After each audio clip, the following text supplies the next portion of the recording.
Добро утро на всички зрители! Добро утро на всички яки, които са пред екрана. Ще започнем с една сутрешна гимнастика с малко динамика и движение, за да може да се почувствате бодри и свежи. Малко йога за раздвижване. Хайде, ставайте и опитвайте. 2, 4. Хайде сега страни, опитай. 2, не е трудно. 4. Завърти главата. И пак. Хайде още веднъж. Раздвижваме шините прешлени. Така, рамената. 1, 2, 3, 4 и напред. 1, 2, 3, 4. Редуваме ги сега. Изтегли нагоре. Опитай.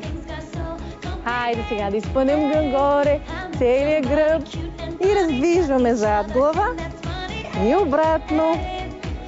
Хайде сега, малко встрани, изтегли, обратно и динамично опитваме. 1, 2, 3, 4. Изпъни напред, протегни се, събуди се, усмихни се. Добре, чудесно. Хайде сега да пробваме с краката. И тегли. Раз, два, заповядайте, 3. Отпусни надолу. Хайде сега наобратно. 1, горе, 2, отпусни. Почиваме в средата. Не е трудно, пробвайте. Хайде сега да стеглим в напад. Изтегли главата, усмихни се.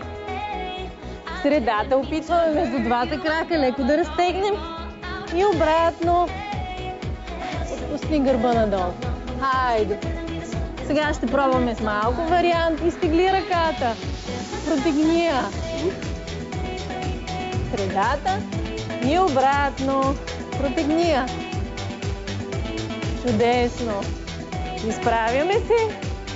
Ето така беше. Много хубаво и бодро се усещаме винаги след йога. Широка усмивка и добро настроение. Загрявайте и се раздвижвайте. Еле, какво правиш тук? Добро утро.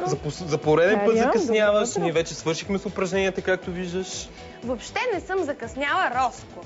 Бях при мама да ми я даде ябълки. Мамино детенце! Ето точно това си ти и децата ти го казаха, мамино детенци си. Въобще не съм мамино детенце, Роско, нищо не разбираш. Просто се опитвах да подскажа на нашите